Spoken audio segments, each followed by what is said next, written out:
Hello students, very good afternoon to all of you. Welcome to civil step. मेरा नाम रोहित है और आज हम बात करेंगे एचपीटीजीटी एग्जाम की। दोस्तों, आप सभी को पता है कि एचपीटीजीटी मेडिकल के एग्जाम जो है वो स्टार्ट हो चुके हैं।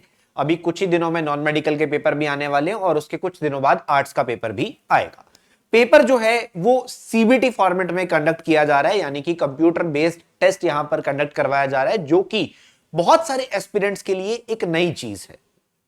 अब पेपर जो है वो मल्टीपल शिफ्ट्स में भी ऑर्गेनाइज किया जा रहा है, तो शिफ्ट्स के चलते हुए हर लेवल में, हर शिफ्ट में जो पेपर का लेवल है वो डिफरेंट है और इसके चलते हुए नॉर्मलाइजेशन जो है वो आप सभी को देखने को मिलेगी। बट एक चीज क्या हो रही है कि जैसे ही पेपर एक शिफ्ट खत्म हो रही है, दूसरी शिफ्ट खत्म हो रही है, तीसरी शिफ्ट खत्म हो रही है, तो बच्चे जो है वो दौड़ रहे हैं कि पहली शिफ्ट में कैसा पेपर आया, हमें बताओ कैसा पेपर आया। ठीक है, जैसे कल का दिन था, हमने भी एनालिसिस किए, क्वेश्चंस भी शेयर किए बहुत सारे बच्चों के साथ, बट कहीं ना कहीं हमें ऐसा लगा कि ये एक डिस्ट्रैक्शन है। कैसे डिस्ट्रैक्शन कैसे है कि एक बच्चा जो पेपर दे के आता है, ठीक है, उसने आकर बताया कि पेपर में ऐसा ऐसा आ रहा है। दूसरा बच्चा जिसने अभी पेपर देना है उसको, या अगर तो पहले पेपर इजी आया है तो वो नॉर्मल हो जाता है, अगर पेपर टफ आया है तो वो घबरा जाता है, स्ट्रेस में चला जाता है। तो इस वजह से वो अपना पेपर अगले दिन अच्छे से अटेम्प्ट नहीं कर पाता।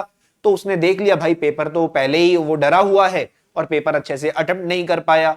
क्योंकि यहां पर पहले दिन में, पहली शिफ्ट में जो पेपर आया, जरूरी नहीं कि दूसरे शिफ्ट में या अगले दिन वैसे ही पेपर आपको देखने को मिले। पेपर का लेवल ऊपर नीचे हो सकता है, इसीलिए नॉर्मलाइजेशन का कंसेप्ट सामने रखा गया।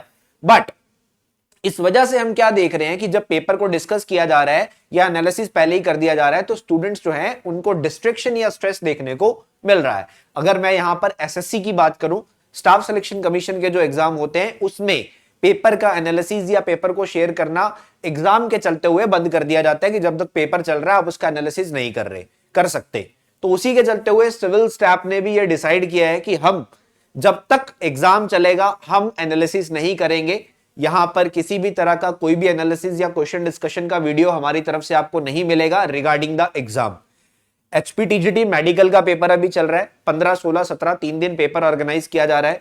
तो आज 16 तारीख है, तो ना तो आज कोई एनालिसिस होने वाला है, ना ही कल 17 को कोई एनालिसिस आपको मिलने वाला है।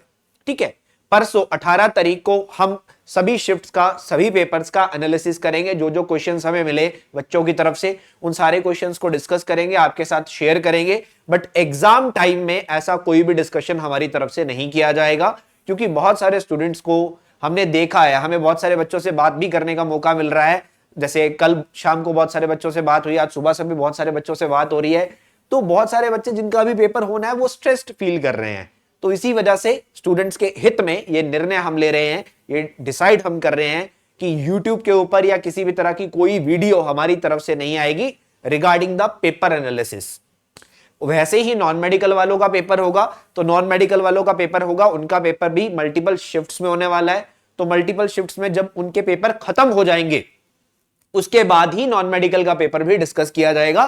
पेपर के चलते हुए कोई भी डिस्कशन हमारी तरफ से नहीं आने वाला है, ना ही कोई एनालिसिस आने वाला है। ठीक है, तो द यूट्यूब ऐसा हम कुछ भी नहीं करने वाले हैं, कोई वीडियो आपको नहीं मिलने वाला है। तो इस चीज के लिए आई होप स्टूडेंट्स के हित में यह डिसीजन लिया जाना जरूरी था, क्योंकि बहुत सारे बच्चे जो हैं वो घबरा रहे हैं पेपर को देखकर, पेपर कैसा हुआ ये देखकर। और आने वाली शिफ्ट में पेपर सेम ही आएगा ऐसा जरूरी नहीं है, क्योंकि नॉर्मलाइजेशन और मल्टीपल शिफ्ट्स का ये जो कंसेप्ट है वो आप सभी को समझना है। एक सजेशन मैं विद्यार्थियों को जाते जाते जहां पर देना चाहूंगा, पेपर जो है ना, टीसीएस जब पेपर लेता है ना, टीसीएस आपकी नॉलेज के साथ साथ आपका एक और चीज टेस्ट करता है कि आप सामने वाली प्रॉब्लम को कैसे सॉल्व कर रहे हो। तो टीसीएस का हमेशा से एक कंसेप्ट रहता है, टीसीएस प्रॉब्लम सॉल्विंग स्किल्स आपकी चेक करता है। इसीलिए टीसीएस ने अभी क्या किया, मिक्स पेपर दे दिया है। मिक्स पेपर मतलब एक क्वेश्चन आपको केमिस्ट्री का आ रहा है, फिर अगला क्वेश्चन आपको जीके का आ रहा है, अगला क्वेश्चन सीडीपी का आ रहा है, अगला क्वेश्चन रीजनिंग का आ रहा है, अगला हिंदी का आ रहा है, अगला इंग्लिश का आ रहा है। मिक्सअप कर दिया है सारा का सारा। तो ये सिर्फ इसीलिए है ताकि आपको कंफ्यूज किया जा सके। तो आप लोग भी टीसीएस के इस माइंडसेट को समझे, जो भी आने वाले बच्चे हैं, नॉन मेडिकल, आर्ट्स, जेबीटी, सारे बच्चे इस माइंडसेट को समझते हुए चले और अपने आप को प्रिपेयर करके चले इस चीज के लिए कि TCS just want to confuse you, आपको सिर्फ कंफ्यूज करने में लगा है। तो आप इस अप्रोच को समझें और इधर उधर एनालिसिस के चक्कर में मत भटके, जस्ट आपका फोकस एग्जाम की तरफ रखें। Stay focused. आपका फोकस सिर्फ आपके पेपर की तरफ होना चाहिए, आपका फोकस सिर्फ आपकी प्रिपरेशन की तरफ होना चाहिए, आपका फोकस सिर्फ आपकी प्रैक्टिस की तरफ होना चाहिए। जितना ज्यादा प्रैक्टिस आप करोगे उतना ही बेटर आपका पेपर होने वाला है। तो practice as much as you can before your exam. तो जितना ज्यादा आप प्रैक्टिस कर सकते हो उतना ज्यादा प्रैक्टिस करो, इधर उधर मत भटको।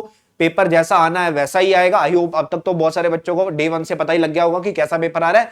तो अब इन एनालिसिस के चक्कर में नहीं दौड़ना है और ना ही हमारी तरफ से आपको एनालिसिस का कोई वीडियो मिलेगा टिल एग्जाम। तो जैसे ही एग्जाम खत्म होगा पर्टिकुलर स्ट्रीम का, सारी शिफ्ट्स का, उसके बाद ही एनालिसिस किया जाएगा। उसके बाद ही आपके साथ जो मेमोरी बेस्ड क्वेश्चंस है वो शेयर किए जाएंगे। पेपर ऑनलाइन है, एग्जैक्ट पेपर तो शेयर नहीं हो सकता, बट मेमोरी बेस्ड क्वेश्चंस आपके साथ तभी शेयर किए जाएंगे। कल हमने किए हैं बट अब से नहीं होगा।